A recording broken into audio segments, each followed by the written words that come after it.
Se cayó la reforma laboral empobrecedora de Gustavo Petro y eso hay que celebrarlo, aunque el mismo presidente ya está haciendo berrinches y pataletas diciendo que va a convocar a una consulta popular. Pero vamos por partes. Primero, una reforma laboral empobrecedora que uno, no generaba nuevos empleos y dos, le hacía más difícil a los empleadores, a los empresarios, generar nuevos empleos.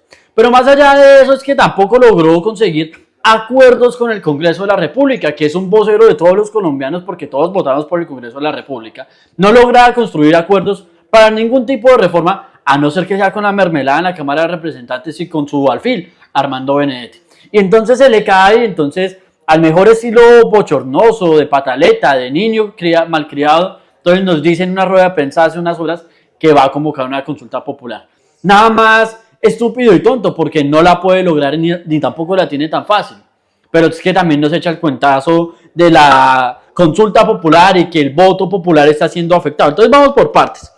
Sigamos por partes, más bien. El artículo 103 de la Constitución Política del país habla sobre cuáles son estas formas de la representación democrática en el país. Vamos al artículo 103 que nos dice: son mecanismos de participación del pueblo en ejercicio de su soberanía. 1. El voto, el plebiscito, el referendo, la consulta popular, el cabildo abierto y la iniciativa legislativa. ¿Qué quiere decir esto? Pues que todos los colombianos que votamos por el Congreso, pues ya estamos allá representados y no necesitamos una consulta popular, porque es que eso del voto popular, solo que votó por él y que hay que respetar ese voto popular, no es tan así. Para eso está el Congreso, para hacer respetar la opinión popular, el voto popular de todos, incluyendo de esa otra mitad de Colombia que no votó por Gustavo Petro y que por 1.000.000 de votos de diferencia no puede ser minimizada en un país de más de 50 millones de colombianos.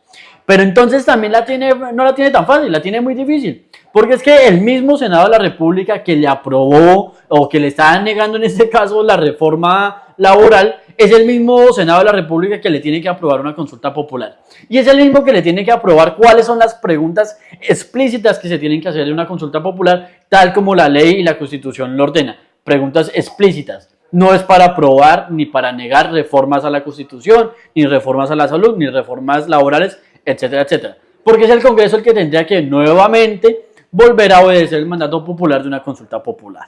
Entonces, hasta ese momento vamos a una consulta popular inviable porque difícilmente se la aprueban. Pero que si se la aprueban, entonces nos va a tener en campaña permanente de aquí hasta las elecciones presidenciales del 2026. Porque serían 4 meses de elecciones. En 4 meses ya estamos arrancando elecciones de Congreso o precampañas de Congreso y después de Congreso las presidenciales. Qué jartera y qué gastadera de plata estar en esas. Esperen. Sorbito porque está haciendo mucho calor.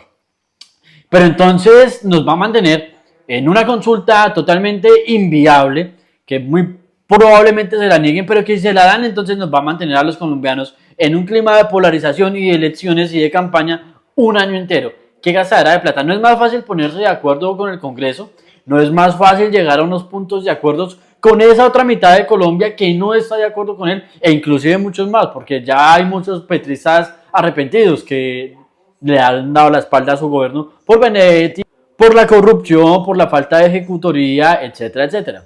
Y por último, y si más bien de hacer una consulta popular se dedica a gobernar y no a desaparecerse los fines de semana para incapacitarse y a tener agenda privada, ya sabemos en qué, y si en vez de hacer eso y si en vez de nombrar personajes como Armando Benedetti, Alfonso Prada y un montón de politiqueros, y si en vez de eso se dedica a no nombrar a Olmedos nuevamente, y si en vez de eso se dedica a combatir la corrupción de su gobierno, con la que ahora ha sido permisivo, y si en vez de eso pide la extradición de alias Papá Pitufo, y si en vez de eso limpia a todos los funcionarios que le dieron las pistas a Papá Pitufo para que se volara, y si en vez de todo eso, de hacer una consulta popular, más bien se dedica a hacer lo que tiene que hacer, a combatir eso y a mejorar el país, o a trabajar medianamente por el país en este año y mesecitos que le quedan, más bien los leo.